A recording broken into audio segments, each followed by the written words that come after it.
আপনারা সবাই কেমন আছেন?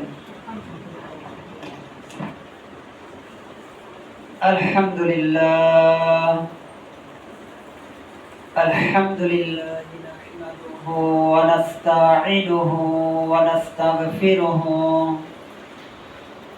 ওয়া নাউযু বিল্লাহি মিন শুরুরি আনফুসিনা ওয়া মিন সাইয়্যাতি আমালিনা من يهده الله فلا مضل له وما يضلله فلا هادي له ونشهد أن لا إله إلا الله وحده لا شريك له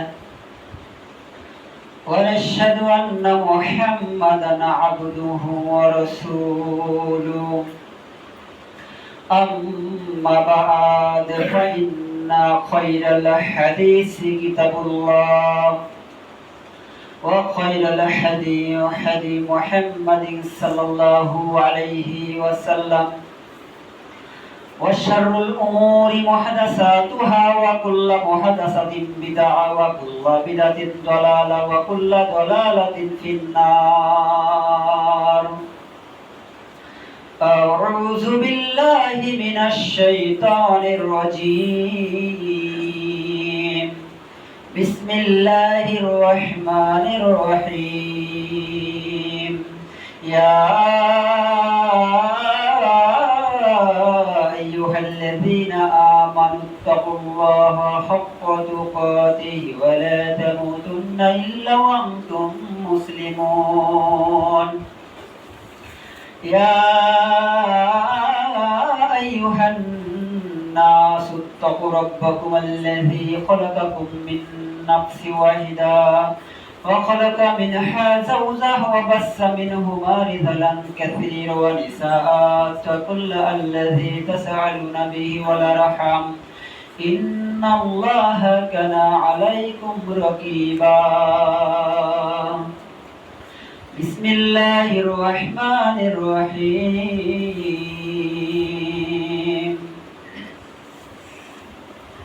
يا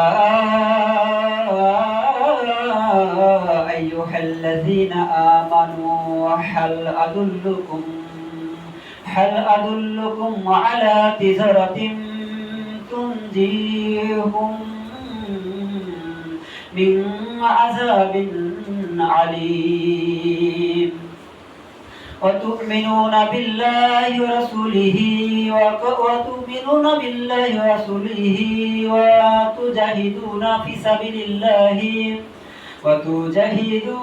سبيل الله بأموالكم ونفسكم ذلكم خير لكم إن كنتم تعلمون بسم الله الرحمن الرحيم وكذلك أخذ ربك إذا أخذ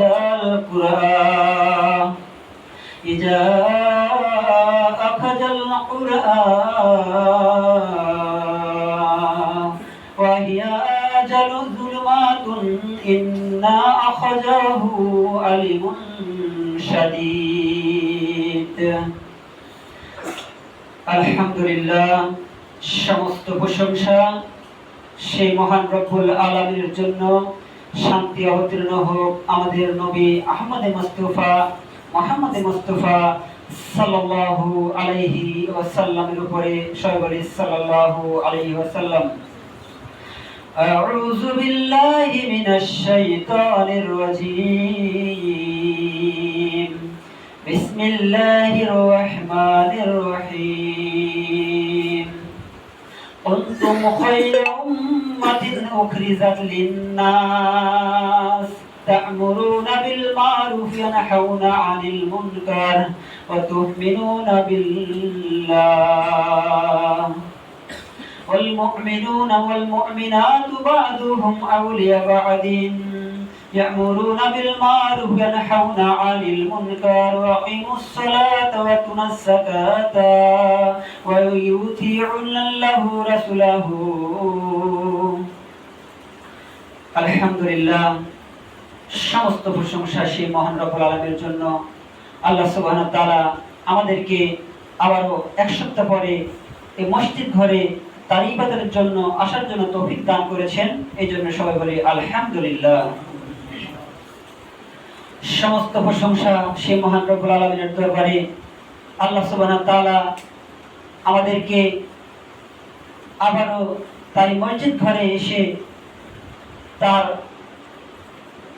আল্লাহ সুবহানাহু ওয়া তাআলার কথা এবং তার নবীর কথা বলার তৌফিক দান করেছেন। এই জন্য আবারও বলি আলহামদুলিল্লাহ। রব্বানা ওয়া লাকাল হামদ হামদান কাসীরান তাইয়িবান মুবারাকান ফি। আলহামদুলিল্লাহ, আজ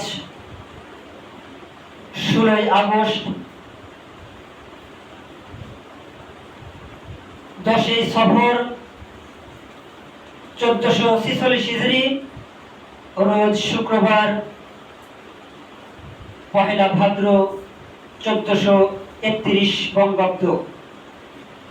قال رب اشرح لي صدري ويسر لي امري واحلل عقدة من لساني يفقهوا قولي ربي زدني علما ربي زدني علما ربي زدني علما। সম্মানিত উপস্থিতি, আজ আমার সংক্ষিপ্ত খুতবার বিষয় আমর বিল মারুফ ও নাহি আনিল মুনকার, সৎ কাজের আদেশ করা এবং অসৎ কাজ থেকে নিষেধ করা। এরপরে কিছু আলোচনা করব ইনশাআল্লাহুল আজিজ। আপনাদের মাঝে আমি সূরা হুদের 102 নম্বর আয়াত তেলাওয়াত করেছি, সূরা সফের 10 থেকে 11 নম্বর আয়াত তেলাওয়াত করেছি, সূরা আলে ইমরানের 110 নম্বর আয়াত তেলাওয়াত করেছি, সূরা তাওবার 71 নম্বর আয়াত তেলাওয়াত করেছি। এরপরে আপনার প্রতি কিছু আলোচনা করব ইনশাআল্লাহুল আজিজ, আল্লাহ যদি আমাকে তৌফিক দান করে। আল্লাহ সুবহানাহু ওয়া তাআলা তার যুগে যুগে নবী এবং রাসূল প্রেরণ করেছেন। নবী এবং রাসূল প্রেরণ করে তার সাহাবীদেরকে, তার উম্মতদেরকে আল্লাহ সুবহানাহু ওয়া তাআলা তার গ্রন্থের ভিতরে পবিত্র কোরআনুল কারীম থেকে শুরু করে যত পৃথিবীতে বড় গ্রন্থগুলো রয়েছে, সেই গ্রন্থের ভিতরে আল্লাহ সুবহানাহু ওয়া তাআলা তার নবীদেরকে যে আদেশগুলো করেছেন, সেই নবীরা তার সাহাবীদেরকে এবং তার উম্মতদেরকে আদেশগুলো করে গেছেন। যুগে যুগে যে প্রেক্ষাপট আসবে, সেই প্রেক্ষাপটে তোমাদেরকে মোকাবেলা করতে হবে। আল্লাহ সুবহানাহু ওয়া তাআলা তার পবিত্র কোরআনুল কারীমের সূরা আল ইমরানের 110 নম্বর আয়াতের ভিতরে বলছেন, কুনতুম খায়রা উম্মাতিন উখরিজাত লিন-নাস, কুনতুম খায়রা উম্মাতিন উখরিজাত লিন-নাস, তোমাদের উত্তম জাতি হিসাবে পৃথিবীতে আবির্ভাব ঘটানো হয়েছে। ইয়ামুরুনা বিল মারুফি ওয়া তানহাউনা আনিল মুনকার, তোমরা সৎ কাজের আদেশ করবে এবং অসৎ কাজ থেকে নিষেধ করবে। ওয়া তুমিনুনা বিল্লাহ, এবং তোমরা আল্লাহর প্রতি ঈমান আনবে। তোমরা সৎ কাজের আদেশ করবে এবং অসৎ কাজ থেকে নিষেধ করবে। তোমরা যেই যে শ্রেণী রয়েছে, সেই শ্রেণী থেকে তোমরা প্রতিবাদ করবে, আদেশ করবে, অন্যায় কাজে বাধা দিবে। তুমি যদি একজন শিক্ষক হও, শিক্ষকের জায়গা থেকে অন্যায় কাজে বাধা দিতে হবে। তুমি একজন ছাত্র হও, ছাত্র থেকে অন্যায় কাজে বাধা দিতে হবে। তুমি একজন শ্রমিক হও, শ্রমিকের কাছ থেকে তোমাকে অন্যায় কাজ থেকে বাধা দিতে হবে। তুমি যদি একজন ব্যবসায়ী হও, যেখানে ব্যবসায় অন্যায় হচ্ছে সেখানে তুমি অন্যায় বাধা দিবে। তুমি যদি দেশের নেতা নেত্রী হও, সেখান থেকেই তোমাকে অন্যায় কাজে বাধা দিতে হবে। এই কথাই এই আয়াতের ভিতরে বলছেন। কুনতুম খায়রা উম্মাতিন উখরিজাত লিন-নাস তা'মুরুনা বিল মারুফি ওয়া তানহাউনা আনিল মুনকার, তোমরা সৎ কাজের আদেশ করবে এবং অসৎ কাজ থেকে নিষেধ করবে। আর তুমিনুনা বিল্লাহ, আর তোমরা আল্লাহর প্রতি ঈমান আনবে।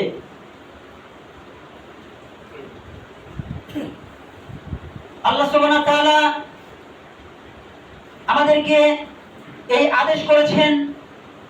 সমস্ত যত শ্রেণীর লোক রয়েছে পৃথিবীতে, সমস্ত শ্রেণীর লোক, এই মুসলিম জাতির ভিতরে যত শ্রেণীর লোক রয়েছে, সমস্ত শ্রেণীর লোককে আদেশ করেছে আল্লাহ সুবহানাহু ওয়া তাআলা। তাহলে এই আদেশগুলো আমাদেরকে মানতে হবে। যদি আমরা আদেশ না মানি, যদি আমরা অত্যাচারিত হই, অত্যাচার করি, তাহলে আমাদের সম্পর্কে আল্লাহ সুবহানাহু ওয়া তাআলা বলছেন সূরা হুদের 102 নম্বর আয়াতের ভিতরে আল্লাহ সুবহানাহু ওয়া তাআলা বলছেন ওয়া কাযালিকা আখযু রাব্বিকা, আর তোমার রবের পাকড়াও এমনই হয়ে থাকে, তোমার রবের পাকড়াও মনোযোগ দিয়ে খুতবা করে শুনবেন।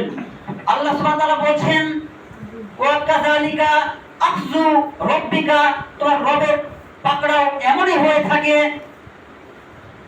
ইজা আখরাজা কুরআ ওয়া হিয়াল জুলমাতুন, যখন কোন সম্প্রদায় কোন জাতিকে জুলুম করতে থাকে সেই সম্প্রদায়ের প্রতি আল্লাহ সুবহানাহু ওয়া তাআলা এইভাবে পাকড়া করেন, এইভাবে পাকড়া করে তাকে ক্ষমতা তুচ্ছ করেন, এইভাবে পাকড়া করে তাকে অপদস্থ অপমান করেন।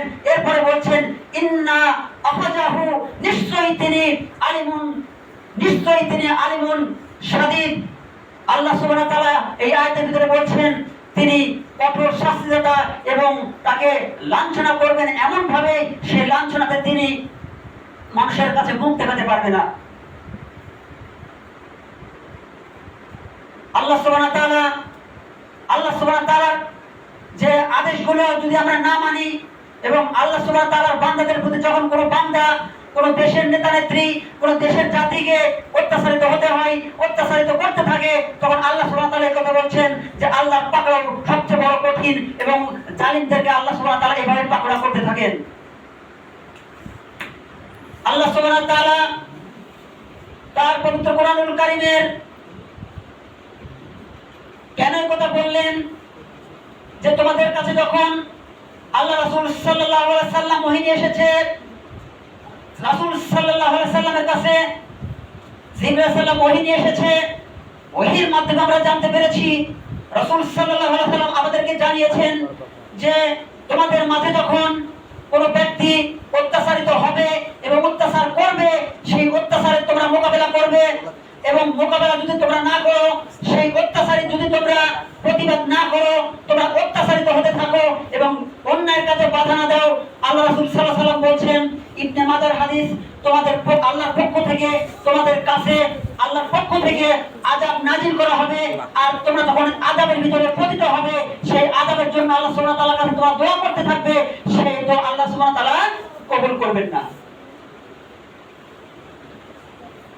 যদি আমরা প্রতিবাদ না করতে পারি। তাই আল্লাহ সুবহানাহু ওয়া তাআলা আমাদেরকে প্রতিবাদ করতে হবে কিভাবে? দেখুন আল্লাহ সুবহানাহু ওয়া তাআলা বলছেন সূরা সফের 10 এবং 11 নম্বর আয়াতে বলছেন, সূরা সফের 10 নম্বর আয়াতে বলছেন ইয়া আইয়ুহাল্লাযীনা আমানু, হে ঈমানদারেরা, হাল আদুল্লুকুম, তোমাদেরকে আমি কি জানিয়ে দেব না, হাল আদুল্লুকুম আলা তিজারাতিন তুনজিরকুম, আমি তোমাদেরকে এমন ব্যবসার কথা জানিয়ে দিব না যে ব্যবসা তোমাদেরকে কি করবে, কঠিন আযাব থেকে আল্লাহর শাস্তি থেকে রক্ষা করবে। এরপরে আল্লাহ সুবহানাহু ওয়া তাআলা পরের আয়াতে বলছেন, সূরা সফের 11 নম্বর আয়াতে বলছেন আতুমিনুনা বিল্লাহি ওয়া রাসূলিহি, তোমরা আল্লাহ এবং আল্লাহর রাসূলের প্রতি ঈমান আনবে, ওয়াতুজাহিদুনা ফি সাবিলিল্লাহ, তোমরা আল্লাহর রাস্তায় জিহাদ করবে। আল্লাহর রাস্তায় জিহাদ করার কথা আল্লাহ সুবহানাহু ওয়া তাআলা এই আয়াতের ভিতরে বলছেন বি আমলুকুম, তোমাদের ধন সম্পদ দিয়ে, ও নাফসিকুম, তোমাদের জীবন দিয়ে আল্লাহর রাস্তায় জিহাদ করবে। যালিকুম খায়রুল লাকুম লাআল্লাকুম তাত্তাকুন, আর তোমরা যদি জানতে এই আমলের ভিতরে এই জিহাদের ভিতরে কত সফলতা রয়েছে, কত উত্তম কাজ যদি তোমরা জানতে তা তোমরা করতে। যদি তোমরা না করো তাহলে আল্লাহ সুবহানাহু ওয়া তাআলা তোমাদের প্রতি কি করবে? গজব নাজিল করবে। এই গজবকে তোমরা উপেক্ষা করতে পারবে না। আল্লাহ সুবহানাহু ওয়া তাআলার কাছে তোমরা যতই দোয়া করো তোমাদের গজব আল্লাহ সুবহানাহু ওয়া তাআলা দিবে, আর তোমাদের এই গজব থেকে তোমরা আল্লাহ সুবহানাহু ওয়া তাআলা রক্ষা করবে না। তোমরা যদি আল্লাহ সুবহানাহু ওয়া তাআলার কাছে দোয়া দিলে চাইতে থাকো তবু আপনার আল্লাহ সুবহানাহু ওয়া তাআলার দোয়া আল্লাহ কবুল করবেন না। আজ এই যুগে যুগে আমাদের প্রতি অত্যাচারিত, যুগে যুগে আমাদের প্রতি যেগুলো আল্লাহ সুবহানাহু ওয়া তাআলার পক্ষ থেকে যেগুলো আযাব এবং গজব নামছে, এগুলো আমাদের দুই হাতের কামাই। যদি আমরা অন্যায়ের প্রতিবাদ করতে পারি, অন্যায়ের প্রতিবাদ করি, তাহলে আমাদের আল্লাহ সুবহানাহু ওয়া তাআলা এই শাস্তি থেকে আমাদেরকে রক্ষা করবেন। এই জন্য আল্লাহ সুবহানাহু ওয়া তাআলা সূরা তাওবার 71 নম্বর আয়াতে বলছেন, ওয়াল মুমিনুনা ওয়াল মুমিনাতু, মুমিন নারী এবং মুমিন পুরুষ বাদুহুম আউলিয়া বাদিন, একে অপরের বন্ধু। তারা কি করবে?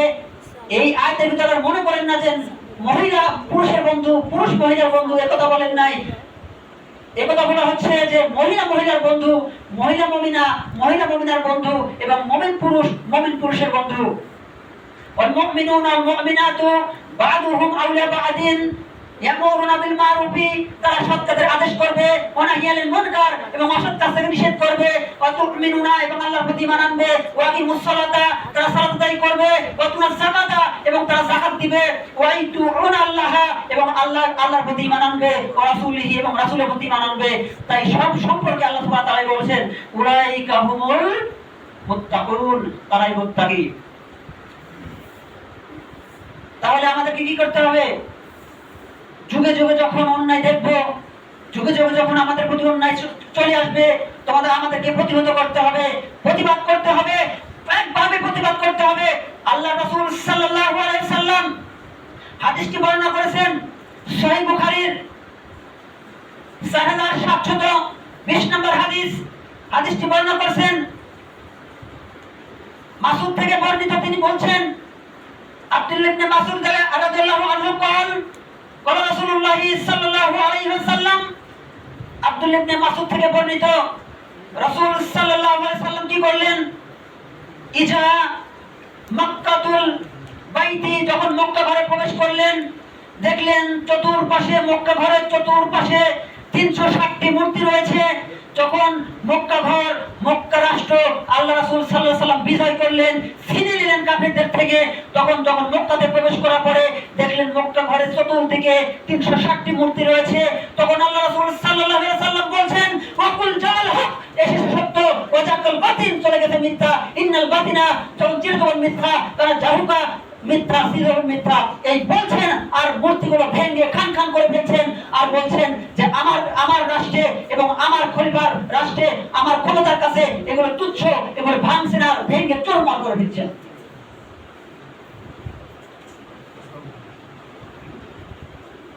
আজ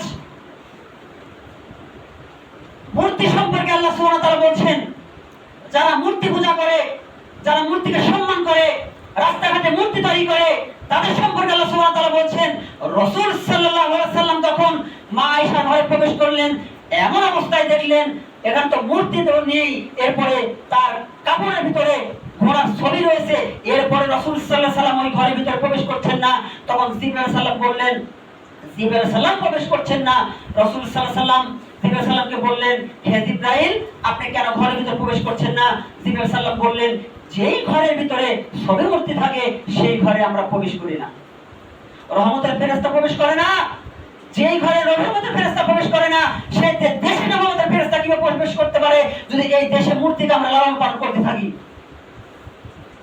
এই জন্যই আল্লাহ সুবহানাহু ওয়া তাআলা মানুষকে ক্ষমতা দেওয়ার পরে এই যে এইগুলো, আলহামদুলিল্লাহ, আল্লাহ সুবহানাহু ওয়া তাআলা বলছেন সূরা বনী ইসরাঈলের 27 নম্বর আয়াতে বলছেন, ইন্না, নিশ্চয়ই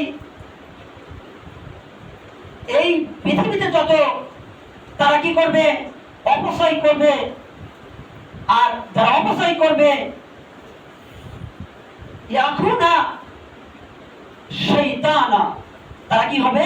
শয়তানের ভাই। যারা অপচয় করবে তারা শয়তানের ভাই। এই যে রাস্তাঘাটে যেগুলো মূর্তি তৈরি করা হয়েছিল, যে ভাস্কর্য নামে মূর্তি তৈরি করা হয়েছিল, লক্ষ লক্ষ হাজার হাজার কোটি টাকা এই আমাদের পকেট থেকে নেওয়ার পরে এই তৈরি করা হয়েছে, এগুলো হচ্ছে শয়তানের কাজ, এগুলো হচ্ছে অপচয়কারী। যে ব্যক্তি অপচয় করবে সেই শয়তানের কাজ করবে।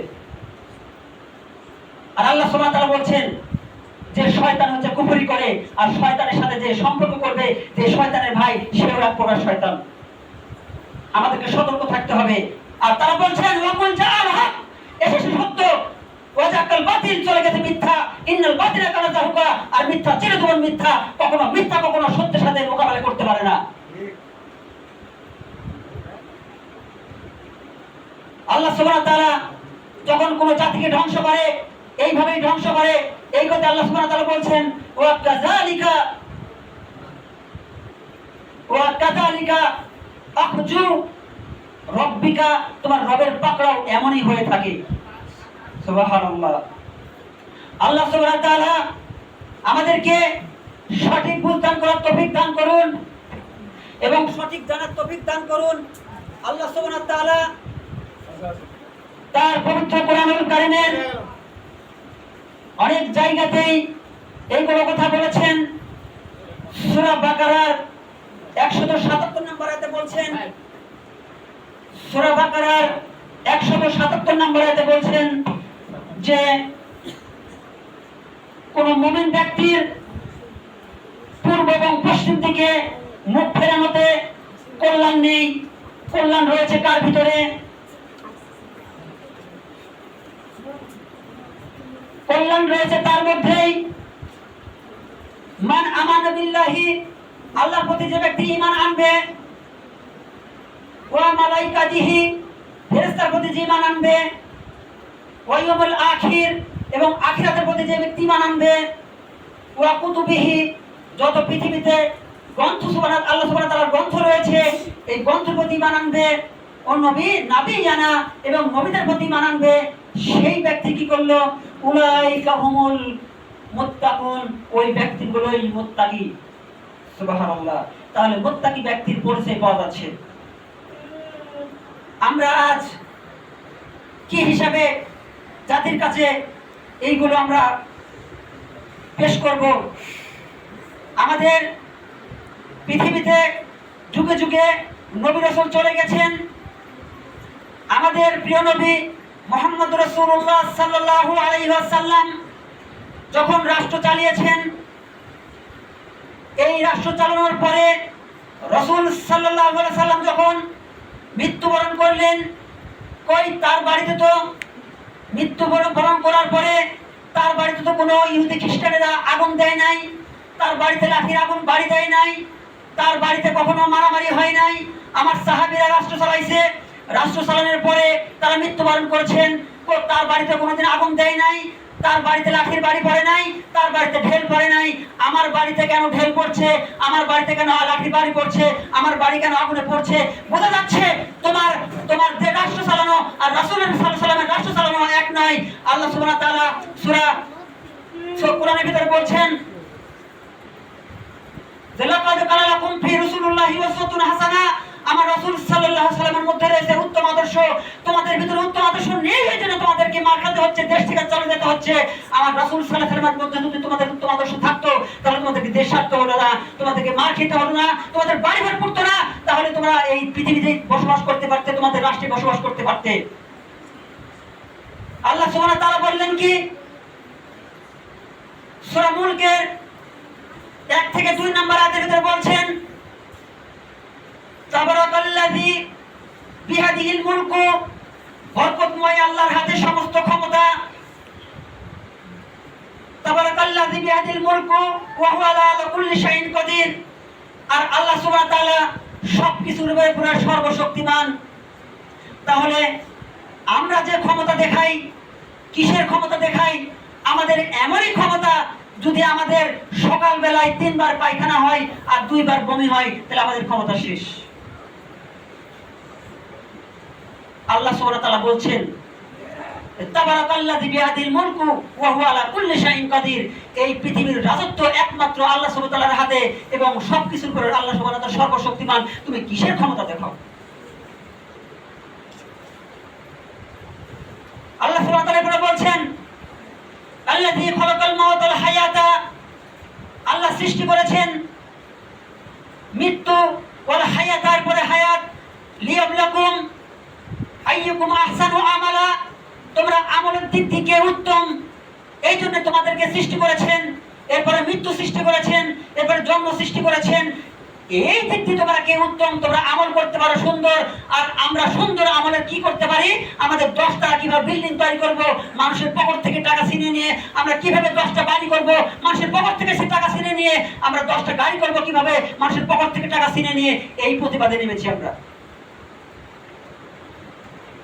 অথচ আল্লাহ সুবহানাহু ওয়া তাআলা বলছেন, আল্লাযী খলাকাল মাউতা ওয়াল হায়াতা লিয়াবলুয়াকুম আইয়াকুম আহসানু আমালা। তোমরা আমলের দিক থেকে উত্তম, ঠিক সেদিন গিয়ে বুঝতে পারবেন যে কি হচ্ছে, সেদিন গিয়ে বুঝতে পারবেন কি হচ্ছে। আল্লাহ সুবহানাহু ওয়া তাআলা তিরমিজির হাদিসের ভিতরে বলছেন, ইবনে মাজার হাদিসের ভিতরে বলছেন, 3939 নম্বর হাদিসের ভিতরে বলছেন যে কোনো ব্যক্তি যদি কাকে অন্যায়ভাবে গালি দেয় সে ব্যক্তি ফাসিক, এবং কোনো ব্যক্তি যদি কোনো মুসলিম ব্যক্তিকে অন্যায়ভাবে হত্যা করে সে হচ্ছে কুফরি করলো। তাহলে আমাদের কি করতে হবে? আমাদেরকে সতর্ক থাকতে হবে। একজন মুসলিম আরেক মুসলিমকে আমরা মারতে পারবো না, একজন মুসলিমের অন্যায়ভাবে তার সম্পদকে নষ্ট করতে পারবো না, আর তার বাড়িতে আগুন দিতে পারবো না, তার ঘর বাড়ি ভেঙে দিতে পারবো না, দোকানপাট ভাঙতে পারবো না। এটা আমাদের নীতির ভিতর পড়ে না। মুসলিম সে ব্যক্তি মুসলিম না। রাসূল সাল্লাল্লাহু আলাইহি সাল্লাম বলছেন, যেই ব্যক্তি আমার মুসলিম ব্যক্তি রক্ত ঝরালো সে আমার দলের অন্তর্ভুক্ত না। তাহলে আমার রাসূল সাল্লাল্লাহু আলাইহি সাল্লাম আমাদের থেকে শিক্ষা গ্রহণ করতে হবে। রাসূল সাল্লাল্লাহু আলাইহি সাল্লাম থেকে যদি আমরা শিক্ষা গ্রহণ না করি তাহলে আমাদের ইবাদত কবুল করা হবে না। এজন্যই আল্লাহ সুবহানাহু ওয়া তাআলা যুগে যুগে রাসূল প্রেরণ করে তার সাহাবীদের সাথে যেগুলো আলাপ আলোচনা করেছেন, সেই আলাপ আলোচনা যদি আমরা করতে পারি, সেই নীতিতে যদি আমরা চলতে পারি, কোরআনের পথে যদি আমরা থাকতে পারি, তাহলে আল্লাহ সুবহানাহু ওয়া তাআলা আমাদেরকে গজব দেবেন না। সহিহ বুখারীর 7099 নম্বর হাদিসের ভিতরে হাদিসটি বর্ণনা করেছেন বারা ইবনে আব্দুর রহমান থেকে বর্ণিত। তিনি বলছেন, রাসূল সাল্লাল্লাহু আলাইহি সাল্লামের কাছে যখন খবর পৌঁছল কিসরার যে প্রধানমন্ত্রী ছিল, যে শাসক ছিল, সেই শাসক কি করলেন? সেই শাসকের যে কন্যা ছিল, তার মেয়ে ছিল রাজকন্যা, সেই রাজকন্যার হাতে রাষ্ট্র তুলে দিয়েছে, কাসরার সেই রাষ্ট্র তুলে দিয়েছে। যখন রাসূল সাল্লাল্লাহু আলাইহি সাল্লাম শুনতে পেল যে সহিহ বুখারীর এটা হাদিস, 7099 নম্বর হাদিস, সহিহ বুখারীর হাদিস, রাসূল সাল্লাল্লাহু আলাইহি সাল্লাম বলছেন, ওই জাতি কখনো সফলতা অর্জন করতে পারবে না, ওই জাতি কখনো সফল হবে না, ওই জাতি কখনো পৃথিবীর আযাব থেকে রক্ষা পাবে না যদি কোনো জাতি কোনো মহিলার হাতে নেতৃত্ব শাসন তুলে দেয়। কি করবেন? আমরা কি পুরুষেরা হিজড়া হয়ে গেছি যে আমরা শাসন করতে পারবো না? কেন পারবো না? অবশ্যই পারবো। আল্লাহ যদি চাই পারবোই পারবো ইনশাআল্লাহ। আল্লাহ সুবহানাহু ওয়া তাআলা আমাদেরকে সঠিক বুঝ দান করুন এবং সঠিক ইবাদত করার তৌফিক দান করুন। আমিন। রাসূল সাল্লাল্লাহু আলাইহি সাল্লাম তিরমিজির 1039 নম্বর হাদিসের ভিতরে বলছেন, আলী ছাড়বে না তুমি কোনো উঁচু কবর, ছাড়বে না তুমি কোনো বাঁধা কবর, ভেঙ্গে খান খান করে দাও, ভেঙ্গে মাটির সাথে মিশিয়ে দাও। ছাড়বে না কোনো মূর্তি, ভেঙ্গে খান খান করে দাও, মাটির সাথে মিশিয়ে দাও। এই পৃথিবীতে আল্লাহ রাসূল সাল্লাল্লাহু আলাইহি সাল্লাম এই কথা বলছেন হযরত আলীকে। তাহলে যেই দেশে মূর্তি থাকতে পারে, যেই দেশে মূর্তি থাকবে সেই দেশে বরকত হবে না। আল্লাহ রাসূল সাল্লাল্লাহু আলাইহি সাল্লাম বলছেন, জিবরাইল সাল্লাম নিজে বলেছেন, যেই ঘরে মূর্তি থাকে, সেই ঘরে ছবি থাকে, সেই ঘরে রহমতের ফেরেশতা প্রবেশ করে না। তাহলে রাষ্ট্রে যদি মূর্তি থাকে সেই রাষ্ট্রে কিভাবে রহমত নামতে পারে আল্লাহ তরফ থেকে? কিভাবে নামতে পারে? আর এই আমাদের দেশে হাজার হাজার কোটি টাকা সাধারণ মানুষের পকেট থেকে বের করে নিয়ে যে মূর্তিগুলো তৈরি করা হয়েছে, এই অপচয় আল্লাহ সুবহানাহু ওয়া তাআলা বনী ইসরাইলের 27 নম্বর আয়াতে এই কথাই বলছেন যে যেই ব্যক্তি অপচয় খরচ করবে সেই হচ্ছে শয়তানের ভাই। তাহলে আমরা কেন এই অপচয়ের ভিতরে থাকবো? আর আমরা কেন অভিশপ্ত হব? আমরা কেন অভিশাপ ডেকে আনবো? আমাদের কোনো প্রয়োজন নেই। তাহলে তো আমরা হিন্দুর সাথে মিশে গেলাম। রাসূল সাল্লাল্লাহু আলাইহি সাল্লাম বলে গেছেন যে আমার 3টা ভয় আমার উম্মতকে নিয়ে। এক, প্রথম বলছেন যে আমার উম্মতেরা হিন্দুদের সাথে মিশে যাবে, এটা আমার ভয়। কি বুঝলেন? এই জন্য আমাদেরকে সতর্ক থাকতে হবে এবং জেনে বুঝে পড়তে হবে, পড়ে ইবাদত করতে হবে। আল্লাহ সুবহানাহু ওয়া তাআলা এর আগে আমি বহুতবার আপনাদেরকে বলে গেছি যে আল্লাহ সুবহানাহু ওয়া তাআলা সর্বপ্রথম আপনাদের কাছে সালাত নাযিল করেন নাই, সর্বপ্রথম হজের আয়াত নাযিল করেন নাই, যাকাতের আয়াত নাযিল করেন নাই, প্রতিবেশীর সাথে ভালো ব্যবহার করতে হবে এই আয়াত নাযিল করেন নাই। সর্বপ্রথম আয়াত নাযিল করে ইকরা বিসমি রাব্বিকাল্লাযী খালাক, পড়ো তোমার প্রভুর নামে যিনি তোমাকে সৃষ্টি করেছেন। পড়তে বলছেন, পড়ুন, দেখুন কি কোরআন এবং হাদিসের ভিতরে কি বলেছেন, তাহলে আপনাদের মাথার স্ক্রুগুলো ঢিলা হয়ে যাবে। আল্লাহ সুবহানাহু ওয়া তাআলা আমাদেরকে সঠিক বুঝতে তৌফিক দান করুন। সকলে আমিন।